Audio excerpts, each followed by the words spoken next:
चला है, वहाँ तो सरेआम गोलियां चली हैं, कांग्रेस के राज में वहाँ बम फेंके गए हैं बाकायदा। इतने। नमस्कार प्यारे दर्शकों, मैं आमिर खान आप सभी का फिर से एक बार स्वागत करता हूं आपके अपने न्यूज़ चैनल नगर मेवात पर। प्यारे दर्शकों, आज हमारे साथ जो शख्सियत मौजूद है, उन्हें किसी खास परिचय की ज़रूरत नहीं है।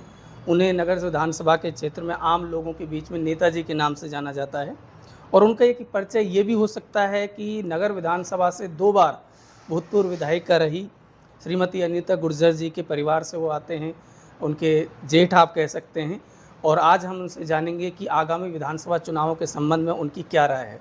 तो रूप सिंह जी, सबसे पहले तो आपका बहुत बहुत धन्यवाद, आपने हमें समय दिया। बहुत बहुत प्रणाम आपका। तो रूप सिंह जी, सबसे पहले मैं ये जानना चाहूँगा कि थोड़ा सा हम चाहते हैं कि आप हमारे दर्शकों को अपने राजनीतिक बैकग्राउंड के बारे में बताएं। मेवात चैनल के सभी दर्शकों को मेरा सादर प्रणाम और आपका बहुत बहुत धन्यवाद भाई साहब, जो आपने मुझे अपनी बात कहने का मौका दिया अपने चैनल के माध्यम से। जी, मैं लगभग 50 वर्ष से संघ का स्वयंसेवक हूँ जी। जिस दिन भारतीय जनता पार्टी की स्थापना हुई है, पहले जिसके राष्ट्रीय अध्यक्ष स्वर्गीय अटल बिहारी वाजपेयी जी बने, उस समय से मैं भारतीय जनता पार्टी के कार्यकर्ता के रूप में काम कर रहा हूँ जी। राजनीतिक जिम्मेदारी के रूप में मेरे पास में पंचायत समिति के सदस्य के नाते मैं रहा, मंडी समिति के सदस्य के नाते में रहा। भारतीय जनता पार्टी में मुझे जिला उपाध्यक्ष का दायित्व मैंने निर्वहन किया। जी जी। मैं प्रदेश वर्किंग कमेटी जयपुर के सदस्य के नाते मेरा कार्यकाल रहा। जी जी जी। अधिकांश समय में सामाजिक गतिविधियों में, आपसी क्षेत्र में किसी तरह का कोई विवाद हो, कहीं कोई डिस्प्यूट हो गांव में, वहाँ मेरी अधिकांश उपयोगिता रही है, उपस्थिति रहती है। और मेरा ज़्यादातर मानना ये रहा है कि क्षेत्र में पूर्ण रूप से अच्छी व्यवस्था रहे, कहीं कोई झगड़े लड़ाई हो नहीं। अगर कहीं कोई बात हो भी गई है तो उसका भी निस्तारण हमने ग्रामीण पंचायत के रूप में बहुत सारे मुकदमों का जो सुलझाना किया है। जी जी। उनमें चाहे हत्या से लेकर के छोटे से छोटे मुकदमे रहे हों, बिल्कुल, उसमें हमारी भागीदारी सक्रिय रही है। सभी जाति बिरादरियों में एक पंच के रूप में भी मेरी पहचान जानी जाती है। बिल्कुल बिल्कुल। और वर्षों से इस क्षेत्र में रह रहे हैं, ज़्यादातर समय सामाजिक दूसरों के कामों के लिए मेरा लगता है ये। जी जी। तो रूप सिंह जी, मैं आपसे ये जानना चाहूँगा कि कुछ जो राजनीति के अच्छे जानकार लोग हैं नगर विधानसभा में, उनसे ये बात सुनने को मिल रही है कि रूप सिंह जी इस बार अपने दावेदारी को बीजेपी की तरफ से अपनी दावेदारी पेश कर रहे हैं, तो इसमें कितनी सत्यता है? क्या आप बीजेपी से टिकट की मांग कर रहे हैं इस विधानसभा चुनाव में? जी हाँ, मैं गत 3 चुनावों से जी मैं हर बार पार्टी प्लेटफॉर्म पर मैंने अपनी उम्मीदवारी के लिए आवेदन किया है जी। और मुझे बहुत गंभीरता से भारतीय जनता पार्टी ने विचार किया है। जी जी। मेरे नाम की जो निश्चित फाइनल होता है दिल्ली में, जी जी, वहाँ तक विचार हुआ है जी। लेकिन पार्टी का निर्णय है, टिकट नहीं मिला तो मैं एक कार्यकर्ता के रूप में, जी, निष्ठावान कार्यकर्ता के रूप में मैंने अपना काम किया है। मैंने पार्टी से हट करके कोई काम आज तक किया नहीं है, हमेशा भारतीय जनता पार्टी का सहयोग किया है और इस बार भी मैं अपनी दावेदारी निश्चित रूप से रखता हूं। जी जी। और मैं आशा करता हूं कि कहीं भी अगर पार्टी अच्छे लोगों के बारे में सोचेगी, ईमानदारी लोगों के बारे में विचार करेगी, निष्ठावान व्यक्ति को देखेगी, तो मैं उसमें पूर्ण रूप से फिट बैठता हूं। अच्छा, तो मैं सर यही से आपसे एक सवाल और जानना चाहूँगा कि यदि रूप सिंह जी से पूछा जाए कि वर्तमान समय में नगर विधानसभा से बीजेपी टिकट के लिए उम्मीदवारी पेश करने वाले कई सारे लोग हैं, चाहे वो सतवीर कसाना हो, चाहे वो अंशिका गुर्जर हो, दिलीप राणा हो, और भी कई सारे नाम हैं जिनमें आपका भी एक नाम है, जी। और एक आपके खुद के परिवार से श्रीमती अनीता गुर्जर भी हैं। जी।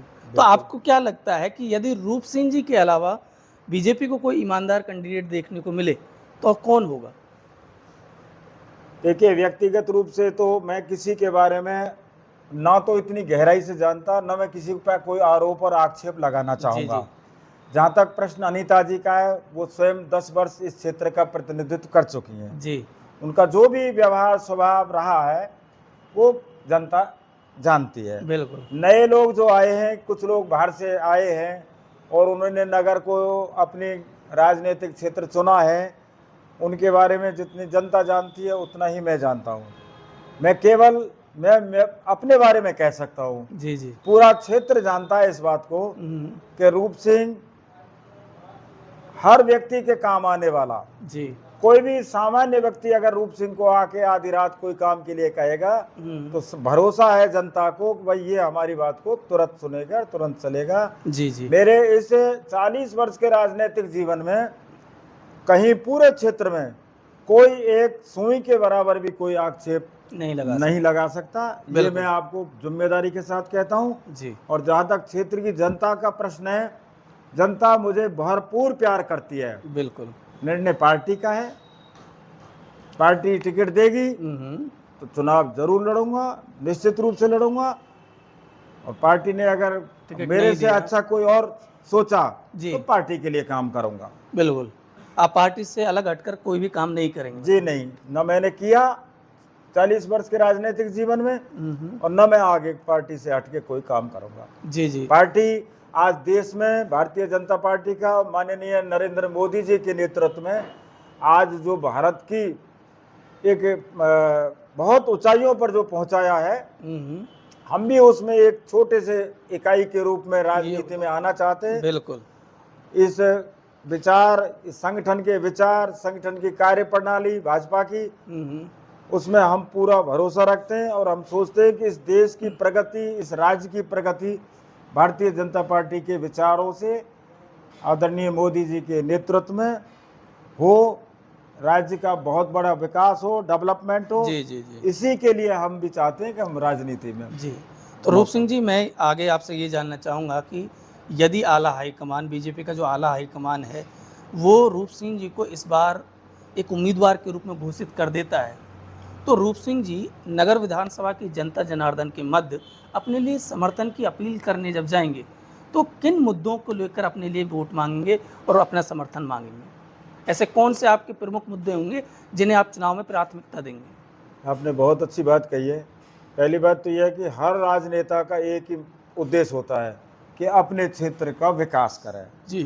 सबका विकास में सब कुछ आ जाता है, जिसमें सड़क, बिजली, पानी, स्वास्थ्य, शिक्षा जैसी सुविधाएं, ये विकास का एक मॉडल होता है। बिल्कुल। इसके अलावा हमारा जो ये क्षेत्र है, इसमें एक स्थिति ये है कि जैसे यहाँ गौकसी का एक मुख्य अड्डा बना हुआ है। अच्छा। कभी भी यहाँ भाईचारा बिगड़ने की जैसी संभावना रहती है। मेरे जैसे व्यक्ति के यहाँ आने से ये भाईचारा और बहुत अच्छा मजबूत होगा। और ये जो कुरीति है, चाहे ये हो और चाहे यहाँ जो ऑनलाइन ठगी का व्यापार है, OLX वाला, ये जो है, इससे हमारा पूरा क्षेत्र बदनाम हो रहा है। जी। देश की हर राज्य की कोई न कोई पुलिस आए दिन हमारे यहाँ क्षेत्र में रहती है। जी जी। जो मैं मानता हूँ कि ये बदनामी है, उसमें सभी की बदनामी होती है। इसमें किसी एक जाति विशेष की बात नहीं कर रहा। मैं इस कलंक को इस क्षेत्र से पूरी तरह से मिटाना चाहता हूँ। जी। यहाँ की जो किसानों की प्रमुख मांग है कि भाई इस क्षेत्र के लिए पानी होना चाहिए, सिंचाई का है, योजना बनाई हुई है। अब माननीय वसुंधरा जी के समय से ERCP की योजना यहाँ बनी हुई है और उस योजना के माध्यम से हमारा जो ये ड्रेनेज सिस्टम है, पुराना सीकरी सिस्टम, इसमें पानी आए और पानी हर खेत को पानी मिले। ये मेरी प्रमुख जो है वो मुद्दा रहेगा जिस पर मैं कहूँगा। जी जी। बाकी के विकास तो जो होने हैं, पहले भी हुए हैं, आगे भी होंगे। लेकिन मैं सर आपको यहाँ थोड़ा सा रोकना चाहूँगा। लेकिन ERCP का जो मुद्दा आपने उठाया, इस ERCP के मुद्दे को लेकर तो राजस्थान की जो बीजेपी सरकार है या बीजेपी का जो अलग कमान है, कहीं ना कहीं उसमें ही काफ़ी विचारों में मतभेद देखने को मिलता है। जी भाई साहब, ये देखिए आरोप प्रत्यारोप है पार्टियों के। जी केंद्र सरकार की मंशा है, पूरी मंशा है। जी मैं भी एक पार्टी के कार्यकर्ता के नाते आपको विश्वास से कह सकता हूं जी कि भारत सरकार माननीय मोदी जी इस ईआरसीपी योजना को राष्ट्रीय परियोजना घोषित करना चाहते हैं। जी। और ये पक्की बात है कि इस चुनाव के बाद में जैसे ही राजस्थान में चुनाव संपन्न होगा, पहला काम ये जो ईआरसीपी है, जो 13 जिले जिससे सिंचित होंगे, जी ये योजना राष्ट्रीय परियोजना घोषित होगी। जी अब बड़े लोगों का ये जो है ना, अपना अपना इसको मुद्दा अपने पक्ष में करने के लिए ये खामोखा का वाद विवाद कर रखा है। जी जी जी राज्य सरकार केंद्र पर आरोप लगाती है, जबकि इसमें केंद्र की कोई गलती नहीं है, राज्य सरकार की खुद की इसमें मंशा ठीक नहीं है। जी जी। मैं ये निवेदन है जी। अच्छा, रूप सिंह जी को यदि मौका मिलता है जनता की सेवा करने का, तो रूप सिंह जी क्या नगर क्षेत्र में, मुझे जो लगता है एक बहुत बड़ी समस्या है बेरोजगारी की। यहाँ के युवा बेरोजगार घूम रहे हैं, उनके पास रोजगार के साधन नहीं है, और कहीं ना कहीं चाहे कम्युनिटी कोई सी भी हो, जहाँ शिक्षा का अभाव है, जहाँ पर रोजगार का अभाव है, वो अपराध जगत में जाती ही है। तो क्या रूप सिंह जी, अगर हम रूप सिंह जी से पूछें कि यदि उनको जनता की सेवा करने का मौका मिले, तो वो बेरोजगारी को दूर करने के लिए क्या कुछ प्रयास करेंगे? देखिए भाई साहब, भारत आज दुनिया की 5वीं अर्थव्यवस्था है, बिल्कुल। और जब देश की अर्थव्यवस्था सुधरती है तो आप निश्चित मानिए कि देश में रोजगार धंधे सब बढ़ते हैं। और आने वाले समय में भारत की अर्थव्यवस्था दुनिया के 3रे नंबर पर होने वाली है। मैं समझता हूं कि इस जो ये बढ़ेगी अर्थव्यवस्था, इसका सीधा सीधा जो संबंध है वो सब रोजगार से रहेगा। बिल्कुल। आज भारत सरकार ने अनेक योजनाएं ऐसी चला रखी हैं जो हमारे युवा जिनको काम मिले, भारत सरकार उनके लिए पैसा भी दे रही है जी, प्रशिक्षण भी दे रही है कौशल विकास के नाम से। और ये तो संभव है नहीं कि सबको सरकारी नौकरी मिलना तो संभव नहीं है, लेकिन जितने विकास के काम हो रहे हैं, चाहे सड़कें बन रही हैं, जितने सब जगह आदमी काम करते हैं भाई साहब। बिल्कुल। सब जगह आज आप देख लीजिए, काम करने वाला कोई भी व्यक्ति घर में 1800 रुपये से कम लेकर के नहीं आता। तो हम रोजगार परक वो है ना, समाज की रचना करना चाहते हैं जी जी जिसमें स्वयं आदमी अपने बलबूते पर खड़ा हो। जी जी। और एक आप जैसे व्यक्ति हैं, मान लीजिए अपना कोई धंधा उद्योग लगाते हैं, आप 500 को रखेंगे, 500 को रखेंगे, 1000 को रखेंगे, और इसी से देश की इकोनॉमी बढ़ रही है। जी जी। मेड इन इंडिया जो क्या है, अब सब कुछ भारत में निर्मित हो रहा है। यहाँ भी धीरे धीरे बहुत सारे लोग उद्योग धंधे बढ़ाएंगे। हमारे यहाँ का जो युवा बेरोजगार है आज जा रहा है, मैं समझता हूँ कि हरियाणा जाता है, गुड़गांव जाता है। एक मिनट, क्या हुआ? रोजगार बढ़ेंगे निश्चित रूप से। क्या हुआ? वो तो बाद में करना, ठीक है? तो ऐसा मत करना बीच में, अभी दोबारा से स्टार्ट करेंगे, है ना? ठीक, अपनी बात सारी वहीं से स्टार्ट कर देंगे, स्टार्ट कर। तो क्षेत्र में रोजगार बढ़ेंगे, धंधे बढ़ेंगे निश्चित रूप से जी। और आने वाले समय में भारत दुनिया का सर्वश्रेष्ठ विश्व गुरु पुनः जो विश्व पहले था जी, वो उस स्थान पर पहुंचने वाला है। उसमें हम राजस्थान भी हमारा पीछे नहीं रहेगा, हमारा नगर भी उसमें पीछे नहीं रहेगा। हमारी जो कमियां हैं थोड़ी बहुत क्षेत्र की, जी जी, हमारा मुख्य फोकस रहेगा उन कमियों को हम दूर करें बिल्कुल क्षेत्र की। अच्छा सर, मैं एक बात और जानना चाहूँगा कि जो हमारे वर्तमान विधायक है श्रीमान वाजिब जी, तो उन्होंने नगर विधानसभा में औद्योगिक क्षेत्र लगाने के लिए बुर्जा बाईपास पे जो हमारा हाईवे है उसमें कट दिलवाया है, और ज़मीन भी कहीं ना कहीं राज्य सरकार के द्वारा एक्वायर करने की प्रोसेस चालू कर दी गई है। लेकिन वर्तमान केंद्र सरकार के द्वारा उसकी जो स्वीकृति है एनजीटी के तहत, जिसे हम नेशनल ग्रीन ट्रिब्यूनल या फिर राष्ट्रीय हरित प्राधिकरण कहते हैं, जो केंद्र सरकार के अधीन आता है, उसके द्वारा अभी तक क्लियरेंस नहीं मिली है। तो इसको लेकर आप अपने केंद्र सरकार के बारे में क्या कहेंगे? मैं तो माननीय केंद्रीय सड़क परिवहन मंत्री नितिन गडकरी जी को भी निवेदन करूंगा जी कि ये हमारे इस नगर विधानसभा के लिए ये बहुत उपयोगी कदम है जी। केंद्र सरकार और राज्य सरकार ने मिलकर के हमारे यहाँ कॉजवे बनाया जी, इसके लिए भी दोनों के लिए मैं बहुत बहुत धन्यवाद देता हूँ। और मैं केंद्र सरकार से ये निवेदन भी करता हूँ कि इस क्षेत्र के औद्योगिक विकास बढ़ाने के लिए जो भी स्वीकृति की आवश्यकता है और उम्मीद भी करते हैं कि ये स्वीकृति केंद्र से मिलेगी। जी, हमारे यहाँ औद्योगिक क्षेत्र डेवलप होगा, जी, जी। इसमें कहीं कोई संदेह नहीं है। बिल्कुल। रूप सिंह जी, मैं आपसे अगला सवाल एक आम नागरिक, एक आम जनता की तरह यदि हम आपको देखें और आपसे एक छोटा-सा सवाल पूछना चाहूँ, क्योंकि आप राजनीतिक पृष्ठभूमि से जुड़े हुए हैं और बहुत अच्छी पकड़ रखते हैं और नगर की राजनीति को अच्छे से समझते हैं। तो यदि मैं रूप सिंह जी से पूछूँ कि श्रीमती अनीता गुर्जर जी का भी 2 बार का कार्यकाल हमने देखा, वो 10 साल उनको जनता ने सेवा का मौका दिया लगातार। देन उसके बाद वर्तमान विधायक को भी मौका मिला जिनका कार्यकाल अभी खत्म होने वाला है। तो यदि मैं आपसे पूछूं कि इन दोनों विधायकों के बीच में तुलना की जाए विकास कार्यों, केवल विकास कार्यों के आधार पर, केवल लॉ एंड ऑर्डर के आधार पर, तो आपको क्या लगता है कि किसका कार्यकाल ज़्यादा बेहतर रहा और क्यों? देखिए साहब, जो भी प्रतिनिधि बनता है जी, वो अपने हिसाब से हर व्यक्ति अपने क्षेत्र में विकास करता है, जी। इसमें कहीं कोई दो राय नहीं है, विकास करता है। लेकिन जो वर्तमान सरकार रही है कांग्रेस की, देखिए हम लोगों ने पूरे राजस्थान में जन आक्रोश यात्रा निकाली। बिल्कुल निकाली। उस जन आक्रोश यात्रा के माध्यम से हमने कहा सब जगह कि राजस्थान की सरकार आज की तारीख में भ्रष्टतम नंबर 1 है। जी, राजस्थान में अपराध में नंबर 1 है, महिला अत्याचार बलात्कार इनमें नंबर 1 है, जी, बिजली की दरें राजस्थान में देश में सबसे अधिक है, जी, डीजल और पेट्रोल के भाव देश में सबसे अधिक है, इसमें तो कोई दो राय नहीं है, ये आंकड़े हैं। और जहां तक कंपैरिजन की सवाल है तो मैं कहता हूं कि भारतीय जनता पार्टी तो एक ऐसी पार्टी है कि जो एक कानून और नियम के हिसाब से चलती है, राजधानी में बैठ करके नियम पास करती है। जी, एक कलम से पूरे प्रदेश का विकास होता है। जी। एक कलम से गौरव पथ बना दिए, पूरी ग्राम पंचायतों में पूरे राजस्थान प्रदेश में गौरव पथ बने। जी, एक कलम से प्रस्ताव कर दिया कि सेकेंडरी स्कूल सबको सीनियर सेकेंडरी किया जाता है ग्राम पंचायत हेडक्वार्टर पर, एक साथ सारे काम हुए।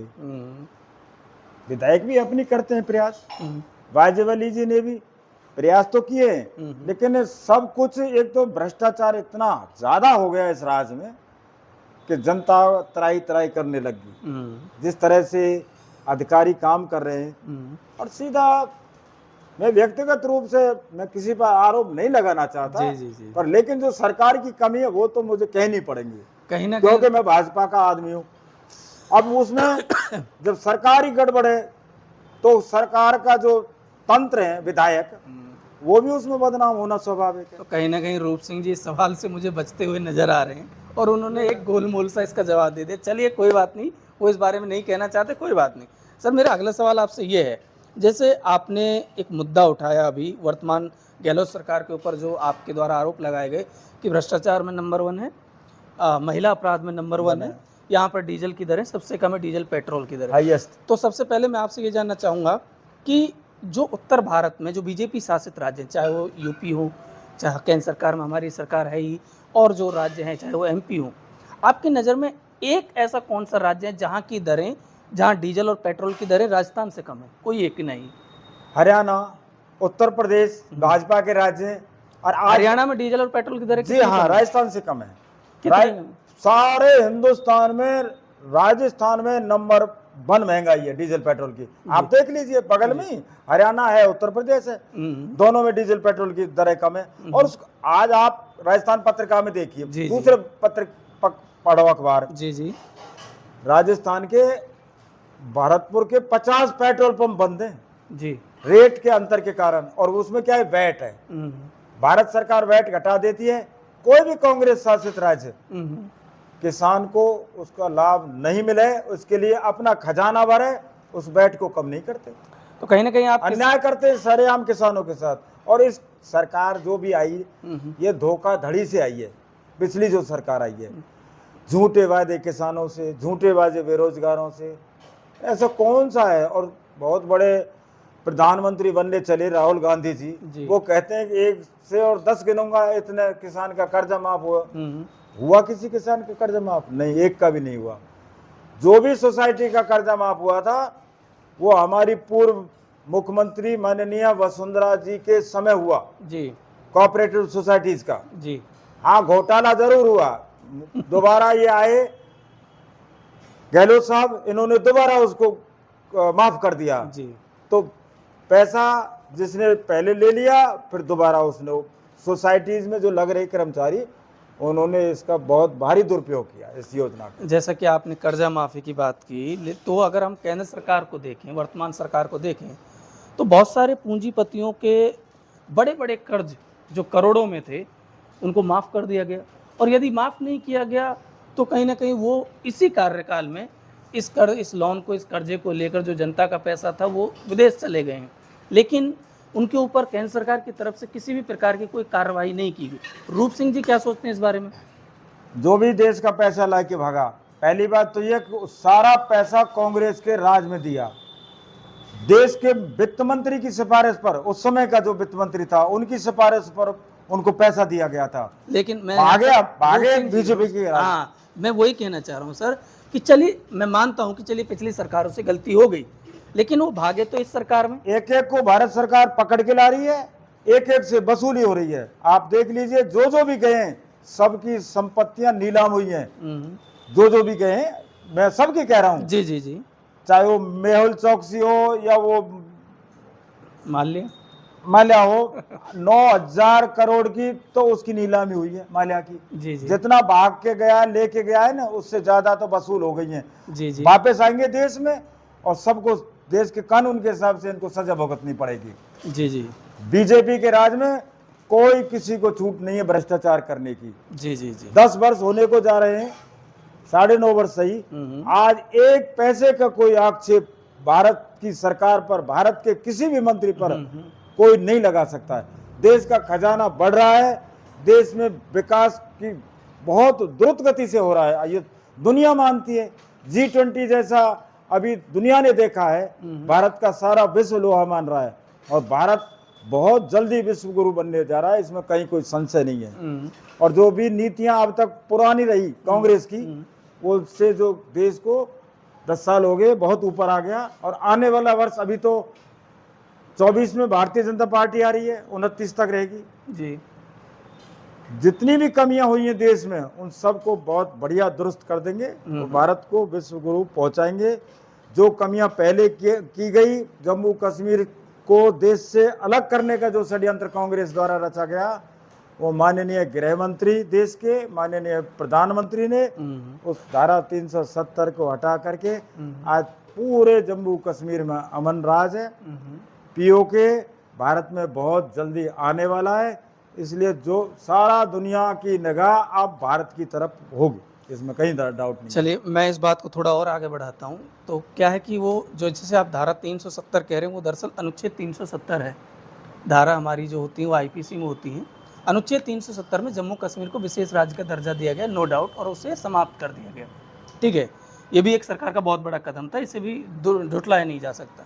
लेकिन मैं रूप सिंह जी को यहाँ बता दूँ कि अनुच्छेद 371 में भी भारत के कई राज्य, जैसे गुजरात हो गया, जैसे महाराष्ट्र हो गया, जैसे आंध्रा हो गया, जैसे तेलंगाना, बहुत सारे राज्य में, गोवा हो गया, इन राज्यों को भी किसी विशेष क्षेत्र में विशेष राज्य का दर्जा दिया गया है। जैसे अगर हम नागालैंड की बात करें तो नागालैंड को भी अपना एक अलग राष्ट्रीय ध्वज रखने की अनुमति फिलहाल भी है। तो उन राज्यों के बारे में रूप सिंह जी की क्या राय है? नहीं, मैं आपकी इस बात से बिल्कुल सहमत नहीं हूँ। देश में एक विधान, एक निशान, एक झंडा, और इसी के लिए जम्मू कश्मीर में थी ये व्यवस्था जी। अनुच्छेद 370 धारा 35A, वो इस देश के ऊपर कलंक था, उसको मिटा दिया। आज वहाँ बहुत बड़ा तो विकास हो रहा है। पहले जो पैसा विशेष राज्य के नाते जम्मू कश्मीर को दिया जाता था, उसमें केवल 3 परिवारों का भला था, अब्दुल्ला परिवार जी, मुफ्ती परिवार जी, और गुलाम नबी आज़ाद। केवल 3 परिवारों को फायदा था, वहाँ के रहने वाले किसी भाई को कोई फायदा नहीं था। आज वहाँ विकास की गंगा बह रही है, मौज आ रही है, लोग बहुत प्रसन्न हैं जी।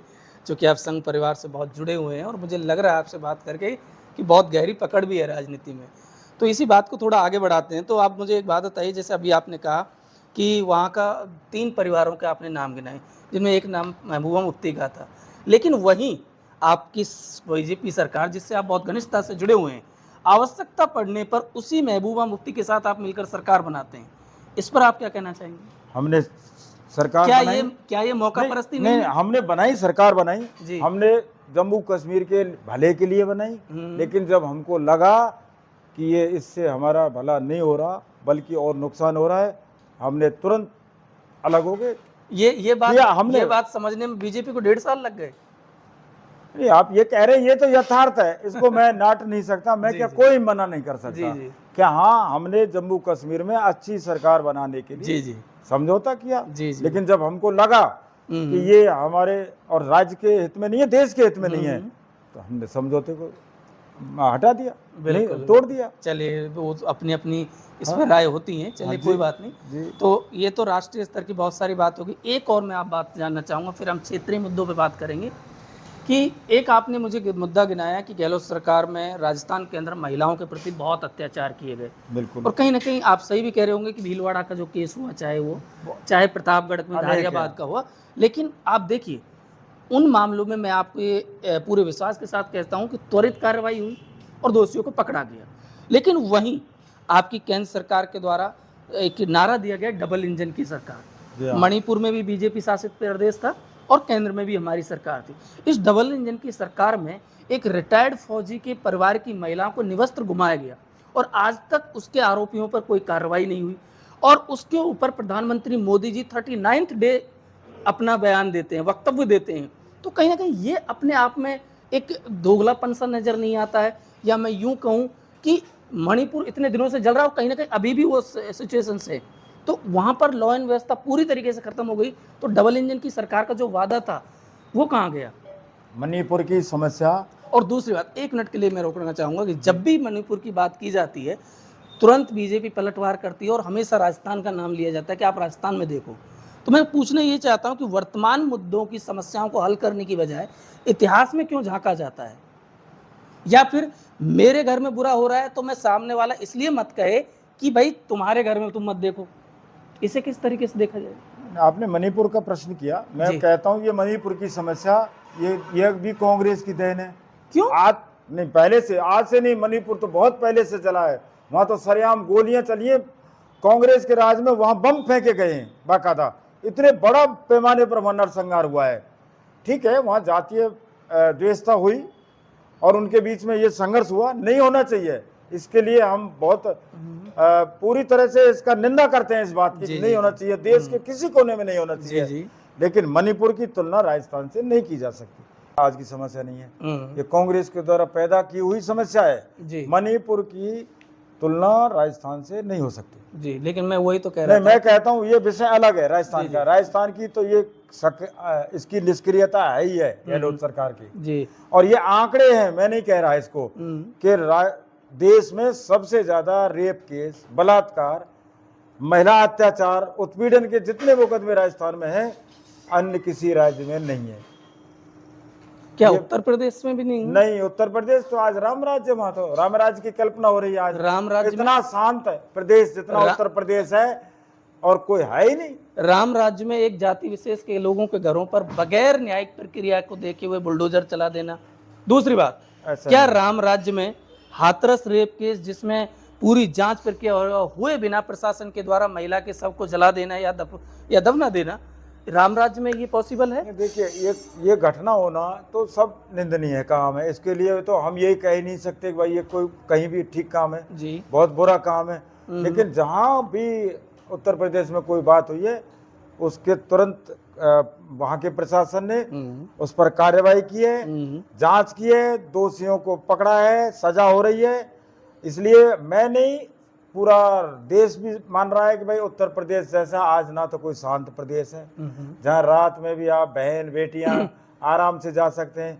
वहां जब रोज आए दिन झगड़े होते थे, सांप्रदायिक झगड़े जी। आज योगी जी जब से देश के वहां के राज्य के मुख्यमंत्री बने, आज तक एक भी झगड़ा, सांप्रदायिक झगड़ा एक भी नहीं हुआ है जी जी। तो इसलिए आज वहां पूरी तरह से अमन चैन है। तो रूप सिंह जी से मैं इसी कड़ी में एक सवाल और जानना चाहूंगा, क्या राजस्थान में भी योगी मॉडल को लाने की बात हो रही है, या मैं दूसरे शब्दों में कहूँ बुलडोजर मॉडल को लाने की बात हो रही है? जैसे मैं आपको याद दिलाना चाहूँ कि हाल ही में कुछ दिनों पहले परिवर्तन संकल्प यात्रा नाम से बीजेपी के द्वारा एक बहुत विशाल रैली का आयोजन किया गया, जिसमें भूतपूर्व विधायिका और कई अन्य बीजेपी उम्मीदवार जो हैं उनके द्वारा उस रैली में बुलडोजर्स को शामिल किया गया। तो कहीं ना कहीं ये अप्रत्यक्ष रूप से योगी मॉडल को राजस्थान में अपनाने की बात कही जा रही है। दूसरी बात, क्या ये एक जाति विशेष को डराने के लिए किया जा रहा है, या फिर हिंदू वोटों को अपनी ओर रिझाने के लिए, लुभाने के लिए उन्हें कहा जा रहा है कि यदि हमारी सरकार आई तो हम यहाँ पे भी बुलडोजर चलवा देंगे? इस बारे में आप क्या सोचते हैं सर? देखिए आदरणीय भाई साहब, जी योगी मॉडल की मांग तो पूरे देश में नहीं बल्कि दुनिया में है। योगी मॉडल की मांग जहां का आप कह रहे हो, देश का कोई भी राज्य हो, अब आप गुजरात देख लो, मध्य प्रदेश देख लो, कर्नाटक देख लो, कहीं देख लो, तो योगी मॉडल तो एक अच्छा है वहां के राज्य की सुख शांति के लिए, इसलिए योगी मॉडल अपनाया जा रहा है। बुलडोजर बाबा के नाम से है प्रसिद्ध, मैं जी, उसमें जी। कोई मना नहीं कर रहा, जी जी तो उसको यहाँ अपनाने में तो कोई बात नहीं है। निर्दोष के यहाँ न कोई बुलडोजर चलता है, न कोई बात होती है। लेकिन सर जहाँ कहीं अन्याय होगा, जो कोई गलती करेगा, उसके यहाँ बुलडोजर भी चलेगा, पुलिस भी आएगी, उसको जेल भी भेजा जाएगा। तो रूप सिंह जी एक बात बताइए कि कौन निर्दोष है और कौन दोषी है? आपके ख्याल से इस बात का निर्णय कौन करेगा? कानून करेगा। कानून और हमारी न्यायपालिका उसके लिए है। न्यायपालिका है, कानून है, न्यायपालिका। बिल्कुल। अब मैं आपको छोटा सा उदाहरण देता हूँ, ताजा उदाहरण देता हूँ। नूह में अभी सांप्रदायिक हिंसा भड़की। मैं ये नहीं कहूंगा कि किसके पक्ष के द्वारा पहले भड़की, वो अलग विषय है, अलग विषय है, ठीक है। लेकिन त्वरित रूप से, जिसमें न्यायपालिका का कोई हस्तक्षेप नहीं था, त्वरित रूप से बुलडोजर लाया गया और एक धर्म विशेष के लोगों पर चला दिया गया। आप इससे नकार नहीं सकते। मैं नकारता हूं इस बात को। सुनिएगा, लेकिन अगर न्यायपालिका ने अभी तक दोषी नहीं ठहराया है तो किस आधार पर वो चलाया गया? और दूसरी बात, न्यायपालिका अगर उसमें दोषियों को खोजती तो न्याय, आपको मैं बता दूं कि माननीय सुप्रीम कोर्ट और हाई कोर्ट के द्वारा ही उस पर स्टे लगाया गया, तब जाके वो रुका। तो इस बारे में हम कैसे किसी को ये अधिकार दे सकते हैं कि हम तय करें कि ये दोषी है, ये नहीं है? देखिए, एक तो आपने कहा ना कि कार्रवाई एक जाति देख के, धर्म देख करके करती है बीजेपी, मैं इसको सिरे से खारिज करता हूँ। बिल्कुल कर सकते हैं आप। ये बात न कोई हिंदू की है न कोई मुसलमान की है। बिल्कुल समान रूप से कार्रवाई है। जो गलत किया है, वहां पे जो भी दुकानें तोड़ी गई जी, उसमें हिंदुओं की दुकानें भी थी, सबकी मानता हूँ, सबकी थी, बिल्कुल। और चूंकि वो सरकारी भूमि पर थी, उसमें राज्य सरकार का, वहां के प्रशासन का, तहसीलदार, एसडीएम, कलेक्टर का यह अधिकार होता है कि वो अपनी जमीन को राज्य हित में वापस ले। गलत किया है तो ऐसा यहाँ भी हुआ है, नगर में भी। मान लीजिए कोई गलत किसी ने जगह पे मकान बना दिया सरकारी भूमि पर, तो वो तो हक है उसको हटाने का। और जहां से मान लीजिए गलत भी बना दिया और वहीं से पत्थर पड़ रहे हैं, तो वो प्रशासन की निगाह में जल्दी आ जाता है। नहीं तो बहुत सारे लोग अभी भी, आज भी सब जगह, वही नहीं, चाहे वो नूह हो, चाहे राजस्थान हो, बहुत लोग आज भी अवैध जमीन पर कब्जा किए बैठे हैं। प्रशासन की निगाह में आएगा तो प्रशासन उस पर कार्रवाई करता है, और बिना किसी धर्म और जाति बात देखे निष्पक्ष रूप से सबके साथ समान व्यवहार। यही भारत सरकार, सभी राज्यों की सरकारों का यही एक उद्देश्य होना चाहिए, भाईचारा बना रहे, सब प्रेम पूर्वक यहाँ रहे। तो क्या मैं एक छोटा सा, हो सकता है कि वो पर्सनल सवाल हो, ठीक है, मैं एक आगे यही पूछना चाहूँगा, जैसे आपने कहा कि यदि अतिक्रमण कर रखा है तो उसे तोड़ा जाए, हटाना चाहिए। तो सबसे पहली बात तो मेरी ये है कि ये चीज़ें अचानक से इसी समय पर प्रशासन को याद क्यों आई, क्योंकि वो आज के तो बने हुए नहीं हैं। दूसरा बात, मैं ज़्यादा दूर नहीं जाऊँगा, मैं यहीं पर बात करता हूँ, क्या रूप सिंह जी ने भी ज़मीन पर अतिक्रमण किया था जो उनके मकान को डिमोलिश किया गया? नहीं, अगर गलत नहीं होती तो कोई भी सरकार, कोई भी जनप्रतिनिधि ऐसी कार्रवाई कोई दुश्मनी पूर्वक थोड़ी करते हैं जी। कहीं न कहीं को तो कोई कमी होगी जी, मैं तो ये मानता हूँ। कमी तो हर जगह होती है। नहीं तो बिना कमी के तो क्यों कोई करेगा जी। कोई व्यक्तिगत कोई से दुश्मनी नहीं जी, लेकिन अगर कानून की निगाह में कोई बात आती है तो कानून उसको ठीक करने का उसका फर्ज है, दायित्व है, वो अपना काम करना है उसको जी, और करना चाहिए। मैं तो ये कहता हूं। बिल्कुल। चलिए ठीक है। हाँ। तो सर, ये तो राष्ट्रीय स्तर की बहुत सारी बातें हो गई, हम थोड़ा सा क्षेत्रीय स्तर की बात कर ले, क्योंकि आप नगर विधानसभा के लिए टिकट मांग रहे हैं, नगर की जनता की सेवा के लिए मांग रहे हैं। तो सर, मैं यही कहना चाहूँगा कि जो वर्तमान विधायक हैं, जैसे आपने अभी लगाया कि उनके कार्यकाल में आपने कहा कि गोकशी एक प्रमुख धंधा बन गया है, दूसरा आपने साइबर OLX का जिक्र किया, लेकिन वहीं दूसरी तरफ हमने जब वर्तमान विधायक का इंटरव्यू किया, उनसे बातें की, तो उन्होंने स्पष्ट कहा, चाहे वो श्रीमती अनीता गुर्जर हों या कोई और व्यक्ति हो, चाहे आप हों, कि वो हमें आंकड़े दिखाएं कि राजस्थान में या नगर विधानसभा में उनके कार्यकाल में कितने ओलेक्स के लोग पकड़े गए हैं या कितने दर्ज हुए हैं।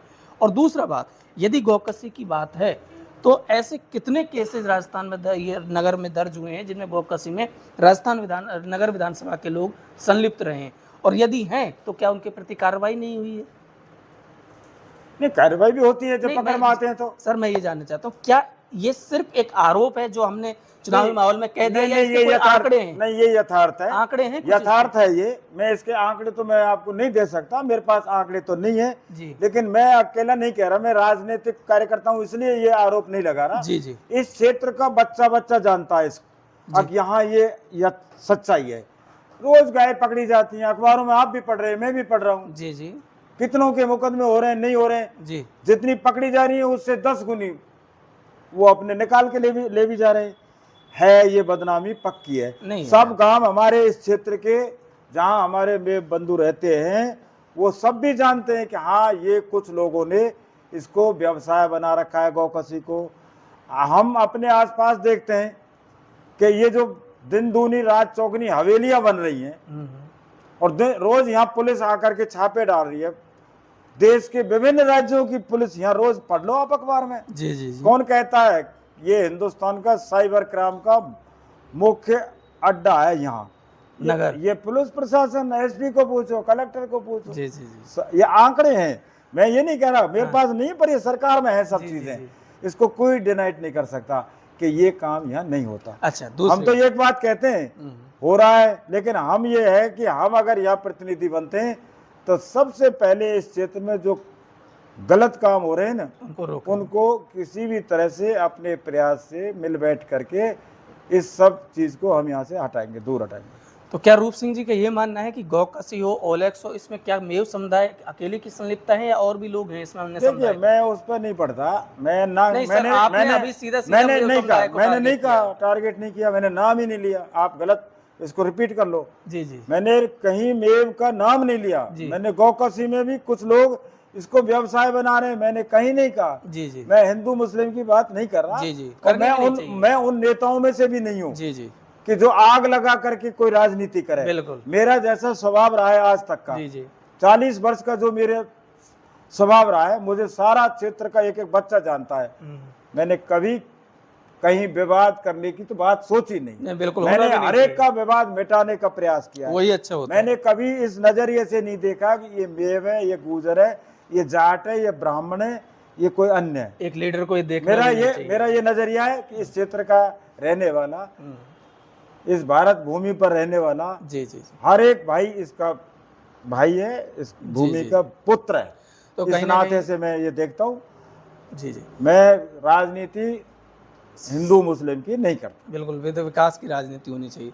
तो कहीं ना कहीं रूप सिंह जी से बात करने के बाद हमें ये लगा कि यदि उनको उनकी पार्टी सेवा का मौका देती है, एक तो उन्होंने स्पष्ट कर दिया कि उनको टिकट मिला तो ही वो चुनावी मैदान में होंगे, अन्यथा वो पार्टी जिससे भी चुनती है उसका सहयोग करेंगे। सर सही है? बिल्कुल जी, यही बात है, बिल्कुल पार्टी के साथ। दूसरा उन्होंने कहा कि यदि उन्हें जनता का सेवा का मौका मिला और पार्टी ने उन्हें ये जिम्मेदारी दी तो वो केवल और केवल विकास के मुद्दे, चाहे जैसे सड़क है, रोजगार है, चाहे वो बिजली का मुद्दा है या फिर शिक्षा का मुद्दा है, ऐसे विकास के मुद्दों को ही प्राथमिकता में रखते हुए जनता जनार्दन से अपने लिए समर्थन की अपील करेंगे।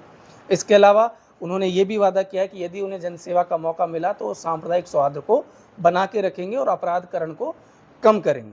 तो इसी के साथ इस इंटरव्यू को विराम देते हुए हम सभी आपसे विदा चाहेंगे। रूप सिंह जी, सबसे पहले तो आपका बहुत बहुत धन्यवाद, आभार, आपने हमें समय दिया। आपका भी बहुत बहुत धन्यवाद। मैंने आज तक किसी चैनल वाले भैया को मैंने अपनी बात नहीं कही, मेरा भी सौभाग्य और आपका भी सौभाग्य जो मैंने अपनी बात आपके माध्यम से जी जनता तक पहुंचाई है। लोग मिलेंगे इस मैं नेता कम हूँ, मैंने कहा ना आपको, मैं नेता कम हूँ, मैं सामाजिक व्यक्ति ज्यादा हूँ। जी जी जी जी। टिकट मिलेगा जी। जनता से मैं जैसे हमारे दर्शकों से कहना चाहूँगा कि यदि आप इस वीडियो को देख रहे हैं और आपने हमारे चैनल्स को सब्सक्राइब नहीं किया है, फॉलो नहीं किया है, तो आप हमें फॉलो करें और ऐसी ही जानकारी के लिए, ऐसी ही खबरों के लिए आप हमें फॉलो करते रहिए। मैं आपसे इसी के साथ विदा चाहूँगा। आमिर खान, कैमरामैन आसिफ के साथ, मेवात न्यूज़ आज तक। धन्यवाद।